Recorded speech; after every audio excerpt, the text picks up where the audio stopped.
Centerville, New Jersey was the place that all those blue-collar songwriters wrote about. It was really great, middle America, suburbia, white picket fence, ethnic background, blue-collar as blue can be. I don't recall kids going to college out of high school, and if they did, it was the local college. Everybody I knew, my 3 buddies, had to join the Navy. That was the way out of town.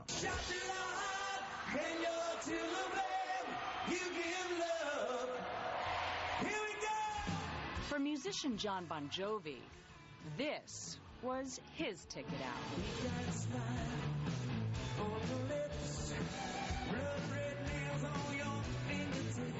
And today, at age 44, after more than 2 decades of his blue-collar brand of rock, Jon Bon Jovi and the band that shares his name have not only survived, but show little sign of slowing down.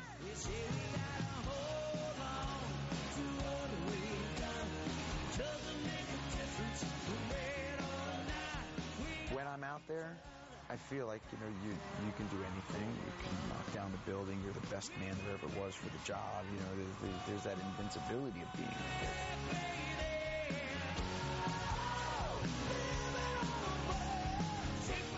If the night's perfect, I'm not even there.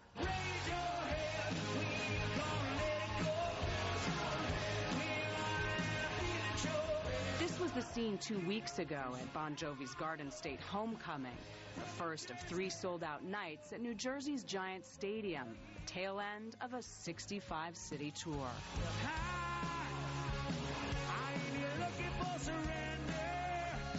How close is that guy on stage that's flirtatious and, so charismatic to this guy? It's the same person. Same guy. Same exact guy. One thing I never could be on the stage was a character. If I would have showed up with my baseball cap backwards and, and pretended to be what was fashionable, I would expect you to walk in here and go, nonsense. You could like or dislike everything I've stood for 25 years, but one thing you'll never be able to say is it was disingenuous. And in the sold-out crowd of 55,000, 2 generations of fans, including teens not even born when the band first hit big. We caught up with Bon Jovi on break from his tour at his vacation home in New York's East Hampton, which he shares with his wife of 17 years, Dorothea, and the couple's 4 children. The importance of family. You have a tight schedule, but you make time, you make it work. It's not easy. No. I think that the child rearing is all credited to my wife. I've been told that we have good kids. Yeah? I am blessed with the opportunity to have a profession that I love and probably would have done forever for nothing.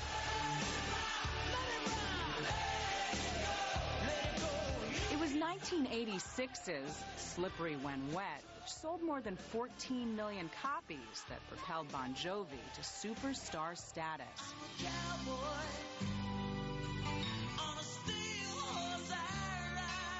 Before that, Bon Jovi was just another kid who, after picking up the guitar at 14, dreamed of becoming a musician, like local New Jersey legends, the E Street Band and Southside Johnny. That's all I thought big time was. I never wanted to be in Led Zeppelin or Kiss or the 70s bands I grew up in. It was too big. It was too abstract a theory. This, I couldn't have lied to you like this, when I was 16, 18 years old. I couldn't have lied this big. But big he became. Bon Jovi practically defined stardom in the 1980s.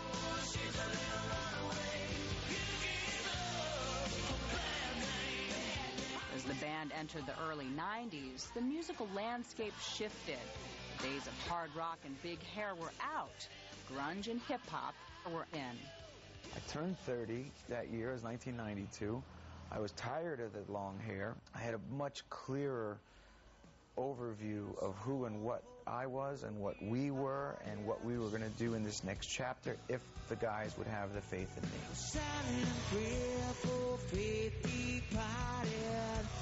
By 2000, they were back in the right place with the right song. Seize the Day anthem, It's My Life. One of the band's biggest sellers ever.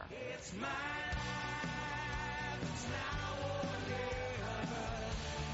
I ain't gonna live forever. 25 years performing on stage. We know what your music does for the audience. Being up there, what does it do for you? I'm not quite sure. I don't need that. I know performers who are applause junkies, who live for the spotlight, who have never met a mirror they didn't like. It's like a fix. They gotta get on. And need that applause. And when they leave the touring cycle, run down to the bar and do it again. When I'm not playing, I don't live for that. There's so many other things that I prefer to do. Aside from music, one of those other things might include his role as co-owner of the Arena Football League's Philadelphia Soul. Come on, my brothers. Eddie. Come on. Here he is, earlier this year, the football enthusiast, as a hands-on owner in a fan-friendly league, autographing 1,500 footballs for season ticket holders. Thank you, John. You got it. Greeting fans. That's what I need. A couple of nights to And cheering on his squad. What's the call? Interference? Well, this was a lark, but now it's become a love. And I just have the best time. Did you ever want to be a player? Did you want to be a When player? I was younger and dumber. Now I'm old and tired, you know? What position would you want I'd have to be quarterback. I'm an egomaniacal leader of men. I need to be quarterback. And you think you could take a hit? No. No, that's the whole point. That's why I bought the team. But over the years, Bon Jovi has taken his share of hits. From critics who have maligned everything from the band's looks to its lyrics, to which he has responded with his own hits. Over 100 million sold.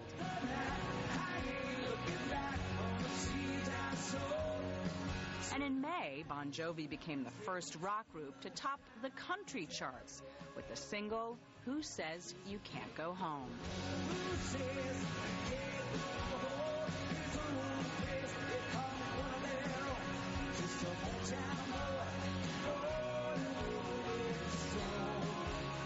The critics haven't been always so nice. Do you care? Do you take it personally? Do you just process it, breathe through it? I think in all honesty, you know, no matter who you are, President of the United States or a pop star, you're going to be criticized. So you can't take it personal. Do people critique my music? Sure. Do some of them dislike it? Yeah. That's okay. It is what it is. You can't argue with success. Bon Jovi admits that it's his success as a songwriter that's given him the ability to own a football team. But he says it's his love of home, family, and community that finds him focusing on yet another passion, working with Habitat for Humanity to build housing for the working poor in a North Philadelphia neighborhood. So we are at 17th and Monument in what we call Soulville. There's the heart of Philadelphia. I've always been a great supporter of community, and having this football team before I sold a ticket, I knew that the way to ingratiate ourselves to the community was to be a part of it, a real part of it, not just a carpetbagger who comes in and talks about sports, but to say, what do you need? This is one of the bedrooms, and Nice. man, it's bigger than the room I grew up in. Music I want to give back to a band, and homelessness issues I want to build homes, and you know, whatever it takes, I'm in a place to do it. Look at this little girl outside jumping rope on her porch. You know, it's the innocence right there, and you don't want it to be lost. World's hard enough. So, musician, team owner, philanthropist, what's next? The beauty of it is I don't know. If you would have told me I would have owned a football team, I would have laughed. If you would have told me I'd have been here after 25 years of record making, I would have laughed. So if you told me that tomorrow I was going to be the President of the United States, I'd laugh. You know you make me wanna shout, keep my ears open, keep my ears open. And to his critics, Bon Jovi offers a defiant smirk, like the one that graces the band's current release, a smirk that seems to say more than its title.